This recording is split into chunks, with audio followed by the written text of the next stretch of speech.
कल्पना कीजिए, सुबह के 6:30 बजे हैं। अलार्म बजता है और आपके पैर जमीन पर टिकने से पहले ही आपका दिमाग ओवरड्राइव मोड में चला जाता है।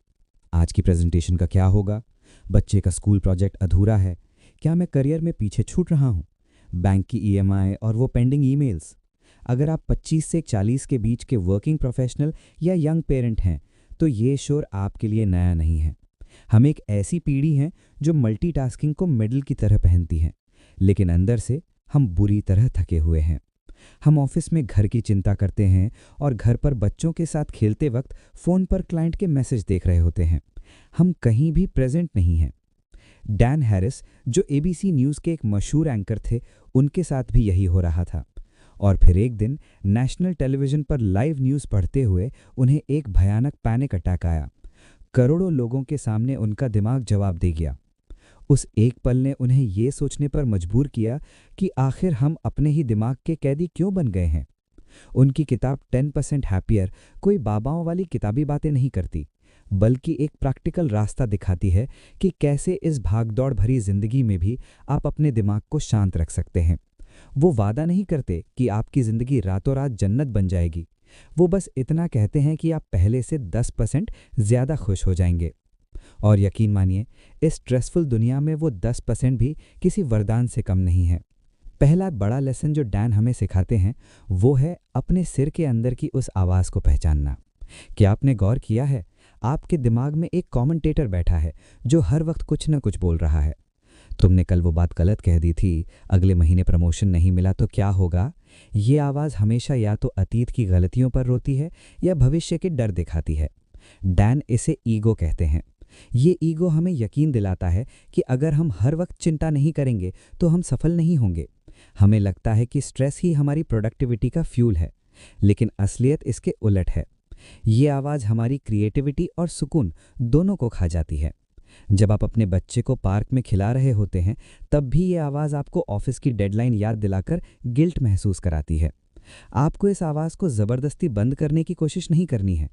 मेडिटेशन का मतलब दिमाग को खाली करना नहीं है, बल्कि ये देखना है कि दिमाग कितना भरा हुआ है।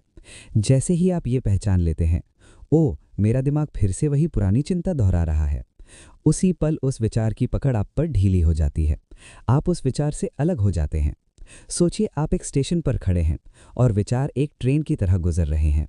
आपको हर ट्रेन में चढ़ने की ज़रूरत नहीं है, बस खड़े होकर उन्हें जाते हुए देखना, यही माइंडफुलनेस की पहली सीढ़ी है।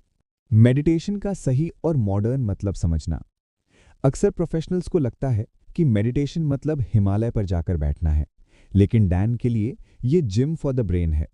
जैसे आप अपनी बॉडी को फिट रखने के लिए वर्कआउट करते हैं, वैसे ही दिमाग की मांसपेशियों को मजबूत करने के लिए मेडिटेशन ज़रूरी है। जब आप बैठते हैं और अपनी सांस पर ध्यान लगाते हैं, तो आपका दिमाग भटकेगा, शायद 100 बार भटकेगा, लेकिन हर बार जब आप उसे वापस सांस पर लाते हैं, तो आप एक मेंटल रेपिटेशन कर रहे होते हैं। एक वर्किंग प्रोफेशनल के तौर पर इसका सबसे बड़ा फायदा क्या है? इसका फायदा है द पॉज। कल्पना कीजिए, ऑफिस में कोई कोवर्कर आप पर चिल्लाता है या आपका बॉस आपकी मेहनत को नज़रअंदाज कर देता है। आपका डिफ़ॉल्ट रिस्पॉन्स क्या होता है? या तो आप पलटकर चिल्लाते हैं या अंदर ही अंदर सुलगते रहते हैं। मेडिटेशन आपको वो 2 सेकंड का पॉज देता है, जहां आप तय कर पाते हैं कि आपको रिएक्ट करना है या रिस्पॉन्ड। यही पॉज ही एक मैच्योर लीडर और एक नासमझ इंसान के बीच का फर्क है। यह आपको आपके इमोशंस का शिकार होने से बचाता है। आज के हसल कल्चर के लिए सबसे ज़रूरी है। हम अक्सर खुद के सबसे बड़े दुश्मन और सबसे सख्त जज होते हैं। अगर हमसे कोई छोटी सी गलती हो जाए, तो हम खुद को कोसने में कोई कसर नहीं छोड़ते। मैं एक फेलियर हूँ, मुझसे कुछ नहीं होगा। डैन कहते हैं कि 10% हैप्पियर होने का मतलब ये नहीं है कि आप एम्बिशन छोड़ दें या संतोषी बन जाएं।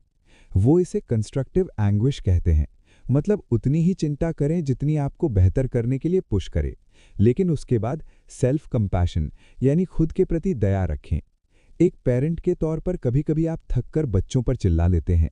उसके बाद घंटों का मॉम गिल्ट या डैड गिल्ट आपको घेर लेता है।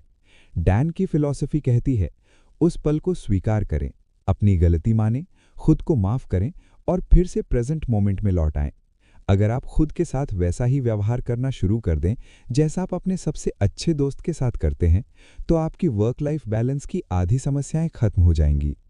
सफलता के पीछे भागना ठीक है, लेकिन उस भागदौड़ में खुद को लहूलुहान कर लेना बुद्धिमानी नहीं है। इसे एक ऐसे उदाहरण से समझते हैं जो हम सबके साथ होता है। रात के 8:30 बजे हैं। आप एक लंबे और थका देने वाले दिन के बाद घर लौटे हैं। आपके दिमाग में अभी भी ऑफिस की वो अधूरी मीटिंग चल रही है। आप सोफे पर बैठते हैं और आपका छोटा बच्चा आकर जिद करने लगता है कि उसे अभी पार्क जाना है या कोई गेम खेलना है। पुराना आप क्या करता? आप शायद चिढ़ जाते, उसे डांट देते और फिर खुद को बुरा महसूस कराते। आपका पूरा मूड खराब हो जाता और घर का माहौल तनावपूर्ण हो जाता। लेकिन 10% हैप्पियर वाला इंसान क्या करेगा? वो महसूस करेगा कि उसके अंदर चिड़चिड़ापन बढ़ रहा है। वो अपनी सांस पर ध्यान देगा। वो समझ जाएगा कि ये गुस्सा बच्चे पर नहीं, बल्कि ऑफिस के स्ट्रेस की वजह से है। वो एक गहरी सांस लेगा, अपने बच्चे की आंखों में देखेगा और उसे प्यार से समझाएगा या 10 मिनट उसके साथ पूरी तरह प्रेजेंट होकर खेलेगा। समस्या नहीं बदली, थकान भी वही है, लेकिन उस व्यक्ति का अपनी भावनाओं को हैंडल करने का तरीका बदल गया।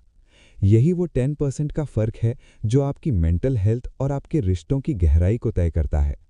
अगर आप सोच रहे हैं कि ये सब सुनने में तो बहुत अच्छा है, पर इसे लागू कैसे करें, तो यहाँ एक बहुत छोटा स्टेप है जिसे आप अभी इसी वक्त फॉलो कर सकते हैं।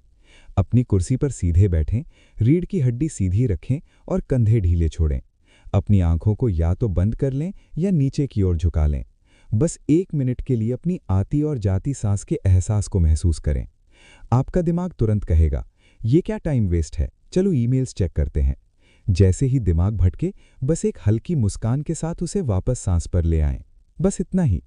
ये कोई जादू नहीं है, ये एक ट्रेनिंग है। अगर आप इसे रोज सिर्फ 5 या 10 मिनट भी कर सकें, तो आप अपने स्ट्रेस रिस्पॉन्स को धीरे धीरे रीवायर कर रहे हैं। आप अपने दिमाग को सिखा रहे हैं कि शांति कैसे ढूंढी जाती है। दोस्तों, जिंदगी कभी भी पूरी तरह सॉर्टेड नहीं होने वाली। चुनौतियां हमेशा रहेंगी, डेडलाइंस हमेशा आएंगी और जिम्मेदारियों का बोझ कभी कम नहीं होगा। 10% हैप्पियर होने का मतलब समस्याओं को जड़ से खत्म करना नहीं है, बल्कि उनके बीच में रहकर भी खुद को टूटने से बचाना है। अपनी खुशी की चाबी किसी और के हाथ में मत दीजिए। आज से ही अपने माइंडसेट पर थोड़ा सा काम शुरू कीजिए। याद रखिए, अगर आप अपने दिमाग को थोड़ा सा भी कंट्रोल करना सीख गए, तो आप दुनिया के सबसे सफल इंसान हैं, क्योंकि एक शांत दिमाग ही आज के दौर की सबसे बड़ी लग्जरी है। क्या आप आज से वो 1 मिनट खुद को देने के लिए तैयार हैं? कमेंट्स में रेडी लिखें और इस स्क्रिप्ट को अपने उस कलीग के साथ शेयर करें जो आजकल बहुत